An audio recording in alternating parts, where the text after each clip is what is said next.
Hello students, this will be our last module overview for this course, since Module 16 includes only your course evaluation and the final case study project. Our theme for Module 15 this week is Leadership Development in the Global Church.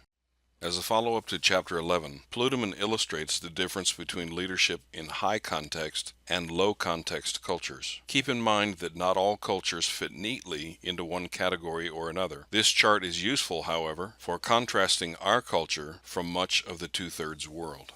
Pluderman describes the drawbacks of centralized formal education from his experience in sub-Saharan Africa. Mission agencies now prefer to train pastors and church leaders within their ministry contexts through TEE, Theological Education by Extension. Previously, they found it cost-effective to have a centralized seminary or Bible school in the capital city, but they discovered that this often reprograms the mindset of church leaders who end up never returning to village life after encountering life in the city. Pluderman asks the question, why is it that some of the most experienced leaders are least effective in multicultural situations? He answers that a couple of pages later when he writes, perspective transformation develops through disorienting dilemmas. In other words, finding yourself outside your comfort zone, you must learn to depend on God and to depend on others. Keep this in mind. Cultural competency comes primarily through challenged and evaluated personal experience. It combines theory, theology, and passion and melds them together. It turns knowledge into understanding and understanding into wisdom.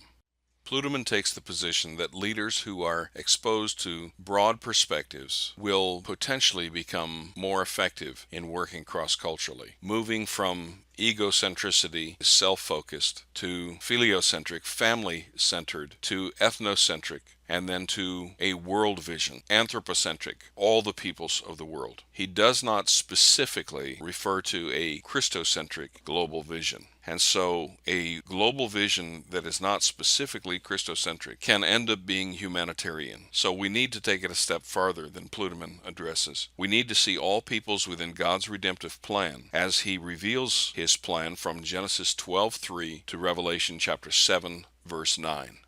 Pluderman lists and explains 4 steps in his model for leadership development. Seek out people with high leadership potential, assess their current strengths and weaknesses, challenge them with tasks beyond their comfort zone, and then support them in those tasks.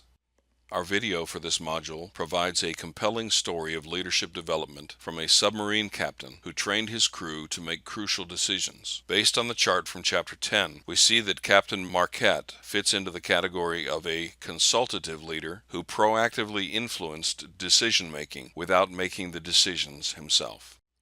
The lecture materials for this module include this video and a 3-page article on 3 types of leaders and leadership development. You finish Pluderman's book and submit the completed reading guide this week. You will also write a 1-page essay on which style of leadership you have shown in the past. This is an extra credit assignment for APS students. This last slide is lagniappe, a little extra, counsel from an older follower of Christ who has discovered the delight of knowing God's heart for the nations. Reach the world with the gospel where you are, even if you never go anywhere else. Learn about the nations. Pray for the nations. I'd encourage you to get a copy of the book Operation World, where you can pray for every nation on the globe. Pray for the unreached in that nation. Pray for persecuted brothers and sisters in Christ within that nation. Pray for missionary families who are there. Study God's plan for the nations from His Word. There's a great little book by Jeff Lewis on God's heart for the nations. Give generously to missions so that the nations may know Christ. And reach the world with the gospel wherever you go, when you're on a business trip, when you're on vacation, or when you go on mission.